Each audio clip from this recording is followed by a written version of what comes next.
Assalamualaikum warahmatullahi wabarakatuh. Perkenalkan, nama saya Afif Maulana. Saya dari jurusan Sosiologi Fakultas Ilmu Sosial dan Ilmu Politik dengan NIM 2301114585. Di sini saya akan menjelaskan tentang sosiologi kesehatan. Sebelum masuk ke materinya, alangkah baiknya mengapa sih kita belajar sosiologi? Dalam pengetahuan klinik, seorang dokter sudah cukup memperoleh pendidikan yang mapan dalam dunia medis. Dokter mampu mendiagnosis kondisi kesehatan atau penyakit seseorang dari gejala, temuan fisik, dan informasi dari pemeriksaan dan tes medis. Seorang dokter pastinya mampu mengetahui tentang hal-hal medis atau kesehatan saja, tidak dengan gejala lingkungan yang ada di masyarakat. Maka dari itu, pentingnya kita belajar sosiologi kesehatan untuk mengetahui gejala apa saja yang terjadi di masyarakat tersebut. Contohnya penyimpangan yang dapat merugikan kesehatan dan dapat merugikan orang lain. Perbedaan anggapan orientasi kesehatan. Nah, orang-orang ke dokter atau ke dukun hanya bila sakit saja. Sedangkan zaman kini, ke dokter adalah pilihan untuk tetap bugar. Maksudnya adalah orang ke dokter untuk memeriksa kesehatannya agar terhindar dari penyakit yang akan menyerangnya. Jadi, orang sekarang walaupun sehat tetap ke rumah sakit untuk mengecek kesehatannya. Nah, orang dulu adanya ketakutan bila berhubungan dengan rumah sakit. Sekarang, masyarakat dengan rumah sakit mampu memilih tujuan ke rumah sakit untuk pengobatan atau pengecekan. Dulu, orang berobat ke rumah sakit bukan jadi sembuh malah tambah sakit. Sekarang, rumah sakit sudah banyak memadai sarana dan prasarana yang membuat rumah sakit lebih semakin kompetitif. Berikutnya yaitu tenaga kesehatan yang harus membatasi yang jelas. Yang pertama yaitu patologi organis, di mana patologi organis ini adalah perilaku menyimpang dalam organisasi yang dapat mengganggu tujuan dan fungsi dalam konteks kesehatan. Ini mencakup analisis bagaimana faktor sosial dan struktur mempengaruhi pelayanan kesehatan. Yang kedua yaitu psikologis. Pemahaman tentang faktor-faktor gangguan mental dapat mempengaruhi kesehatan. Yang ketiga yaitu patologi sosial. Di sini merujuk pada kondisi atau perilaku yang dianggap menyimpang dari norma sosial yang berdampak negatif pada kesehatan. Belajar sosiologi juga untuk memahami mengapa ada perbedaan antara golongan status, ekonomi, dan pola penyakit. Dan juga mengapa ada perbedaan jenis kelamin dalam kunjungannya ke layanan kesehatan. Beberapa lingkup masalah biomedik yang membutuhkan permasalahan sosial. Yang pertama yaitu pengaturan jumlah penduduk melalui alokon atau sterilisasi. Yang kedua yaitu kontra KB, yang dimana pelopornya ini adalah Matlus karena ia hanya menyarankan menunda perkawinan. Terdapat beberapa alasan kontra KB. Yang pertama itu sama dengan membunuh bayi. Yang kedua, KB dianggap tidak wajar. Yang ketiga, tidak percaya pada karunia Tuhan. Cara mengatasi kemandulan yang cenderung bias gender. Yang pertama, poligami. Nah, poligami ini bisa pro, bisa kontra ya.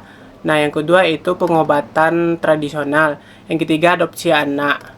Nah, masalah sosial lain yang perlu dipahami dalam konteks sosial kesehatan adalah imunisasi dan pola pemberian ASI. Permasalahan sosial kesehatan yang membutuhkan keahlian sosiologi, yang pertama yaitu disparitas status kesehatan. Yang kedua, beban ganda penyakit. Yang ketiga, kinerja pelayanan kesehatan yang rendah. Yang keempat, perilaku masyarakat yang kurang mendukung pola hidup bersih dan sehat. Yang kelima, rendahnya kondisi kesehatan lingkungan dan lain-lain. Berikutnya yaitu masalah sosial yang berkaitan dengan masalah kesehatan. Semula, penyebab kematian disebabkan dari yang pertama kemiskinan. Maksudnya kemiskinan ini yaitu kurangnya memenuhi kebutuhan pokok seperti pangan, papan, dan sandang. Yang kedua yaitu kebodohan. Maksud dari kebodohannya ini maksudnya adalah seseorang kurangnya peduli terhadap dirinya sendiri, seperti dia tidak melanjutkan pendidikannya sehingga dari pendidikan tersebut bisa mempengaruhi dalam dunia pekerjaan, yang dimana lowongan pekerjaan sekarang pastinya membutuhkan pendidikan yang lebih tinggi atau perguruan yang tinggi. Yang berikutnya yaitu sanitasi, dan yang terakhir yaitu kurangnya gizi. Kelemahan ilmu sosial terlalu menekan pada faktor budaya seperti nilai, norma, kepercayaan, dan sikap, dan mengabaikan keadaan kesehatan penduduk yang masih hidup. Sedangkan ilmu kedokteran terlalu menekankan pada faktor kesehatan fisik yang masih hidup. Selanjutnya, kita akan membahas tentang etnopsikiatri. Etnopsikiatri adalah cabang ilmu yang membahas tentang gangguan mental dan tantangannya dalam konteks budaya dan etnis. Dalam konteks gangguan jiwa, pasien sering mengalami stigma sosial yang dikaitkan dengan teori labeling. Label ini menandai mereka sebagai penyimpangan yang mengarah pada perlakuan berbeda dalam masyarakat. Di masyarakat modern, pasien sering diisolasi di rumah sakit jiwa atau institusi serupa. Sebaliknya, masyarakat tradisional memiliki pendekatan yang lebih berbeda atau beragam, seperti membiarkan pasien tanpa intervensi, menggunakan metode pengucilan sosial atau bahkan pemasungan sebagai bentuk kontrol. Nah, kita akan membahas tentang etnopsikiatri ini. Yang pertama yaitu sistem pengobatan tradisional. Di Nigeria, pengobatan tradisional untuk pasien gangguan jiwa melibatkan metode unik yang mencerminkan nilai budaya setempat. Contohnya termasuk penggunaan pemasungan untuk membatasi gerakan pasien, pengobatan dengan ramuan herbal, dan komunikasi dengan roh melalui trance. Ritual pelepasan di sungai sering digunakan sebagai simbol penyucian atau pembebasan dari penyakit, menunjukkan kepercayaan pada hubungan antara jiwa, tubuh, dan alam. Yang kedua, yaitu peran dokter dan pasien. Hubungan antara dokter dan pasien dalam sistem pengobatan modern bersifat hierarki, dengan dokter berperan sebagai pengarah yang memiliki otoritas, sementara pasien dianggap sebagai pengikut yang harus mematuhi saran dokter. Hubungan ini biasanya temporer bagi pasien yang hanya terlibat selama masa perawatan. Namun, bagi dokter, hubungan dengan profesi mereka bersifat permanen karena melibatkan tanggung jawab sepanjang karir mereka. Yang ketiga, yaitu pendidikan dan spesialisasi. Dalam sistem pengobatan modern, dokter dilatih melalui pendidikan formal yang ketat dan mendalam, seringkali dengan spesialisasi dalam bidang tertentu. Sebaliknya, dukun atau praktisi tradisional belajar secara informal, biasanya melalui warisan keluarga atau pengalaman pribadi. Mereka cenderung memainkan peran generalisasi, menangani berbagai masalah kesehatan fisik, mental, dan spiritual tanpa memisahkan bidang tertentu secara tegas. Yang keempat yaitu pandangan publik. Dokter modern sering dianggap profesional karena latar belakang pendidikan dan keahliannya, tetapi mereka juga mendapatkan kritik sebagai mata duitan karena biaya pengobatan yang tinggi. Di sisi lain, dukun sering dilihat sebagai dewa penolong, terutama dalam komunitas tradisional yang memiliki kepercayaan kuat terhadap pendekatan mereka. Namun dukun juga kadang dianggap berbahaya karena penggunaan unsur magis yang tidak dapat dipahami atau diverifikasi secara ilmiah. Yang kelima, yaitu kritik terhadap dunia medik modern.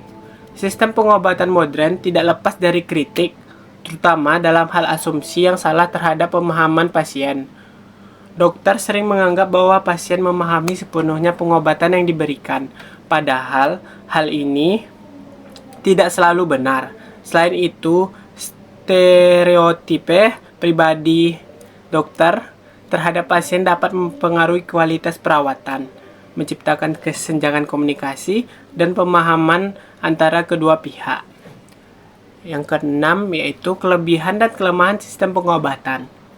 Sistem pengobatan Barat memiliki keunggulan dalam hal pengembangan teknologi medis yang cepat, memberikan solusi yang efektif untuk banyak penyakit. Namun, pendekatan ini sering membawa risiko efek samping jangka panjang akibat penggunaan obat-obat kimia. Sebaliknya, sistem pengobatan tradisional lebih efektif secara psikologis karena mendekati pasien dengan cara yang sesuai budaya dan spiritual. Namun, pengobatan tradisional terancam punah karena kurangnya dokumentasi formal yang membuatnya sulit untuk dilestarikan dan disebarkan secara luas. Baiklah, kita akan melanjutkan materi tentang masalah gizi dan kesehatan.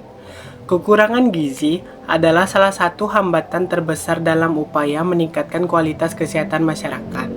Masalah ini disebabkan oleh beberapa faktor utama, termasuk kebiasaan makanan yang buruk seperti pola makan yang tidak seimbang, rendah protein, vitamin, dan mineral, serta konsumsi makanan yang tidak sesuai dengan kebutuhan tubuh. Budaya juga memainkan peran penting dalam menentukan jenis makanan yang dikonsumsi, cara penyajiannya, dan kepercayaan terkaitan makanan yang kadang-kadang menghambat pemilihan makanan bergizi. Selain itu, faktor-faktor sosial ekonomi seperti kemiskinan, pengangguran, keterbatasan akses terhadap makanan sehat semakin memperparah situasi kesehatan. Kurangnya sanitasi yang baik dan bersih juga berkontribusi karena meningkatkan risiko penyakit infeksi yang dapat memperburuk kondisi gizi. Selanjutnya yaitu budaya makan. Budaya sangat mempengaruhi persepsi terhadap makanan, termasuk makanan yang dianggap layak, cara mengolahnya, dan momen teruntuk untuk mengkonsumsinya. Klasifikasi makanan dalam budaya mencakup aspek status sosial seperti makanan mewah untuk kelompok elit atau makanan sehari-hari untuk masyarakat umum. Selain itu, makanan sering digunakan dalam ritual keagamaan, tradisi, atau sebagai bagian dari upacara adat. Pola makanan ini seringkali diwariskan secara turun-temurun dan menjadi bagian dari identitas budaya sehingga sulit untuk diubah. Contohnya adalah pantangan atau larangan makan makanan tertentu yang masih dijaga di beberapa komunitas, meskipun secara gizi makanan tersebut sangat bermanfaat. Yang ketiga, yaitu pengaruh revolusi makanan. Dengan perkembangan zaman, banyak masyarakat yang beralih dari pola makanan tradisional ke pola makanan modern yang lebih praktis. Revolusi makanan ini ditandai dengan meningkatnya konsumsi makanan olahan dan makanan yang cepat saji atau makanan kaleng. Meskipun praktis, makanan modern seringkali kehilangan kandungan serat, vitamin, dan mineral akibat proses pengolahan yang berlebihan. Sebaliknya, kandungan gula, lemak, dan zat adiktif dalam makanan modern meningkat yang menyebabkan berbagai masalah kesehatan seperti obesitas, diabetes, dan penyakit pencernaan. Kebiasaan ini juga mempengaruhi pola makan tradisional yang biasanya lebih sehat, sehingga generasi muda cenderung meninggalkan makanan asli daerah mereka. Selanjutnya, makanan dan ikatan sosial. Makanan tidak hanya berfungsi sebagai kebutuhan biologis, tetapi juga memiliki dimensi sosial dan budaya. Dalam bentuk budaya, makanan digunakan sebagai simbol persahabatan, solidaritas, dan penghormatan. Tradisi makan bersama dalam keluarga, komunitas, atau acara sosial menciptakan rasa kebersamaan dan memperkuat hubungan sosial. Memberi makanan juga sering dianggap sebagai tanda kasih sayang atau perhatian, sedangkan menolak makanan dari orang lain dapat dianggap tidak sopan atau kurang bersahabat. Namun, perbedaan budaya dapat memilih makanan atau cara penyajiannya dapat menjadi tantangan, terutama jika seseorang berada dalam lingkungan budaya yang berbeda. Misalnya, makanan yang dianggap biasa di satu budaya bisa menjadi tabu atau tidak dapat diterima di budaya lain, sehingga berpotensi menimbulkan hambatan dalam hubungan sosial. Baiklah, sekian hasil dari penjelasan saya.